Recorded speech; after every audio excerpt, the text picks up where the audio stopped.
एक वसी और अरीज सल्तनत थी जिस पर एक ऐसा बादशाह हुकूमत करता था जिसे अवाम अपने वालिद की तरह चाहते थे। वो इंसाफ में अदल का पैकर, नरमी में बारिश की तरह और बहादुरी में शेर की मानंद था। इसके दौर में कोई यतीम बेसहारा ना रहता, कोई मजलूम इंसाफ से महरूम ना होता।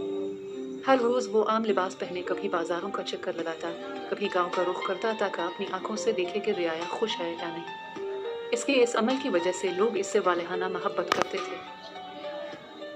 लेकिन एक दिन एक ऐसा वाकया हुआ जिसने सब कुछ बदल कर रख दिया। एक फकीर महल के दरवाजे पर आ खड़ा हुआ। इसकी आंखों में भूख की परछाइयां, कपड़ों में गुर्बत की धूल और लहजे में एक अजीब सा गुरूर था। दरबानों ने इसे रोका तो वो बोला, मैं बादशाह सलामत से मिलने आया हूँ। बादशाह ने इस फकीर को फौरन बुला लिया। फकीर ने आते ही कहा, ये बादशाह, तुम सारी जिंदगी हुकूमत के मजे लेते रहे, जरा हमें भी मौका दो। मैं चाहता हूँ कि 3 दिन के लिए बादशाह बन जाऊं। देखो ये तख्त व ताज कैसा होता है। ये सुनकर पूरा दरबार हंसने लगा। वजीरों ने कहा, ये कैसी गुस्ताखी है हुजूर, ये पागल फकीर मजाक उड़ा रहा है। मगर बादशाह ने हाथ उठाकर सबको खामोश करा दिया। वो मुस्कुराया और फकीर से कहा, 3 दिन के लिए तुम्हें बादशाह बनने की इजाजत है, लेकिन याद रखना, हुकूमत खेल नहीं, ये जिम्मेदारी है। यूं फकीर तख्त पर बैठा और 3 दिन का बादशाह कहलाया। पहले दिन उसने महल्ला की अयाशी शुरू की, दूसरे दिन खजाने लौटने लगा और तीसरे दिन उसने असल बादशाह को कैद करके मुख बदल कर दिया। नेक दिल बादशाह अपने ही मुख से निकाला गया। आंखों में आंसू और दिल में दुख था, मगर लबों पर शकुना था। वो सर झुकाए एक अजनबी देश की तरफ रवाना हो गया। दिन रात की मुसाफत के बाद वो एक सरहद पर जा पहुंचा। वो थका हारा, प्यासा और भूखा एक जंगल के किनारे आराम के लिए बैठा ही था कि अचानक शोर सुनाई दिया। कुछ डाकू एक काफिले पर हमला आवर हो गए थे। काफिले में औरतें और बच्चे भी थे जो चीख रहे थे। असल बादशाह अगरचे बेताज और बेतख्त हो चुका था, मगर उसके अंदर की गैरत जाग उठी। वो दौड़कर काफिले वालों की मदद को पहुंचा। लकड़ी का डंडा उठाकर डाकुओं पर टूट पड़ा। डाकू इसकी बहादुरी देखकर भाग गए। काफिले के सरदार ने आगे बढ़कर उसके हाथ चूमे और कहा, हे अजनबी, आज तुमने हमें बचाया है, हम तुम्हारे एहसानमंद हैं। बादशाह ने कहा, मैंने जो किया अल्लाह के लिए किया। सरदार ने इसे अपने साथ चलने की दावत दी। यूं वो काफिला इस अजनबी को लेकर एक दूसरे मुल्क में जा पहुंचा। ये मुल्क छोटा मगर खुशहाल था, मगर इन दिनों वहाँ एक बड़ा मसला था। बादशाह बूढ़ा हो चुका था और उसके बेटे आपस में झगड़ते थे। मुल्क खाना जंगी के दहाने पर खड़ा था। बूढ़े बादशाह ने ऐलान किया था कि जो शख्स बहादुरी और अक्ल दोनों में कमाल दिखाएगा वही अगला बादशाह होगा।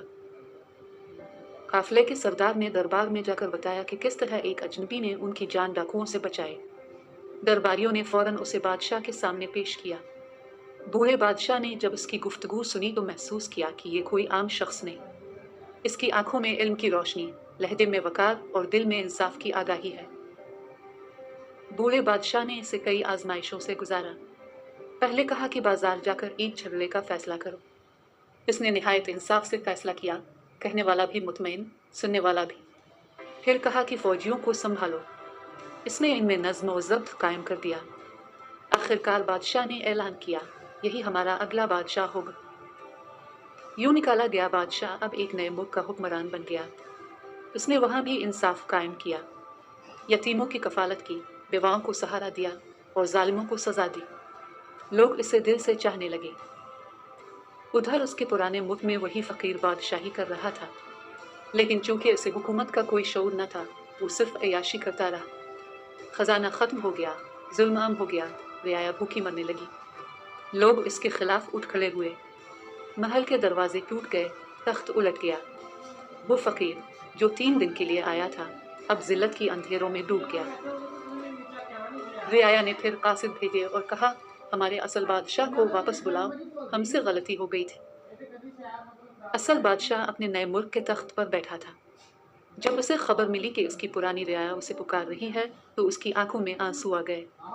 इसने कहा, यह अल्लाह का फैसला है, मैं वहाँ भी अदल कायम करूँगा। वो वापस लूटा तो पुराना मुल्क इसके इस्तकबाल के लिए उमड़ आया। आंखों में खुशी के आंसू, जुबान पर दुआएं, दिल में सुकून। रियाया ने इसे दोबारा तख्त पर बिठाया और कहा, हमारा हकीकी बादशाह वापस आ गया। इस दिन लोगों ने एक सबक सीखा कि बादशाहत अय्याशी के लिए नहीं, खिदमत के लिए है। जो बादशाह अवाम का सहारा बनता है, अवाम उसे कभी नहीं भूलती। लेकिन जो बादशाह सिर्फ अपने लिए जीता है, इसका नाम भी जिल्लत के साथ मिट जाता है।